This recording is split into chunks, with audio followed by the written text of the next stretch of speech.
All right, guys, a little update on the Brute. So what we did was we put 2012 and up cams in this 2008.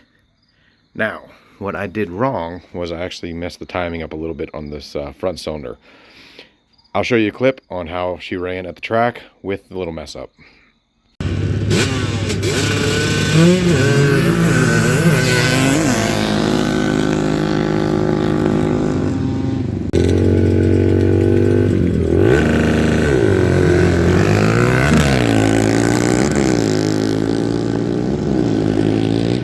So as you saw, a modified 490X and an LT250R smoked me. The quad would only go 45, 47 miles an hour when I'm almost clocking 60 before. Reached out to V-Force John, super nice guy, he helped me out, and he even said, he's like, are you sure everything was put back together correctly? And it sucks, it's a kind of a low blow, but you know, you gotta look at it. These things are a pain in the butt because you have to raise this engine up to get the bolts out. And when you're putting everything back together, it's kind of tight, it's kind of a pain. But it was. Once I timed everything back up, the front was missing, was one tooth off. Put everything back together, and now, see if we can get this thing fire. Completely super cold. Haven't fired this thing up in over a day.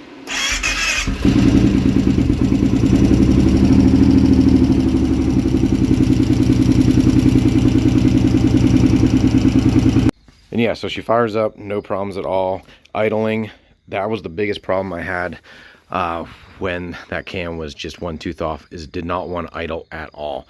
So right back here, you can see a little bolt right down in there, that little guy.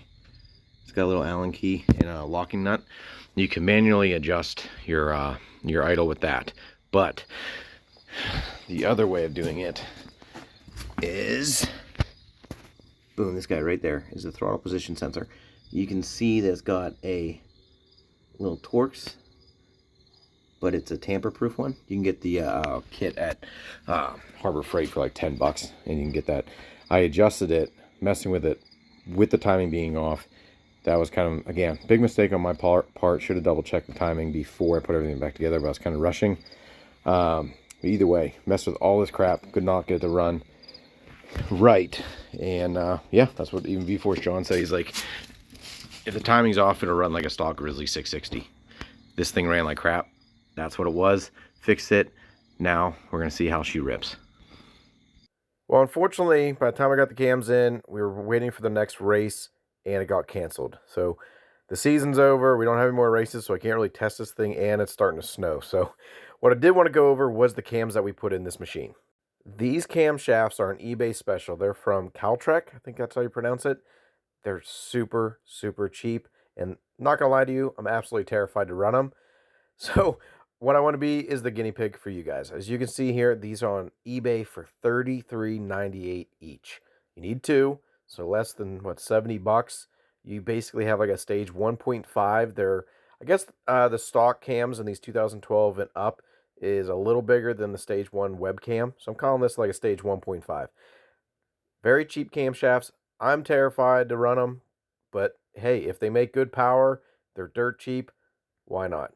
So hopefully this is an easy mod we can do to these quads. And they're, I think the factory camshafts are about $150 each if you wanted to buy straight Kawasaki ones. So these ones are significantly cheaper.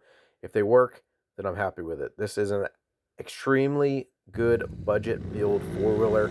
We had lots of W's this year. We're super thankful for that. But yeah, so the rest of this video, we're just going to show clips of the racing this year. Lots of fun, and I'll wait for next season. Also want to give a big shout out to all you guys. We're almost at 3,000 subscribers. Absolutely crazy. Cannot thank you guys out. I'm super blessed. My family's super blessed. You guys are watching our stuff. I'm just very thankful. So if you guys want to like, subscribe, that'd be great. Share this stuff, and you can comment, just have a little conversation about stuff. If you guys think I'm crazy for putting these cams in the quad, put it in the comment section. Hopefully you guys enjoy these clips of the season, and remember, God bless.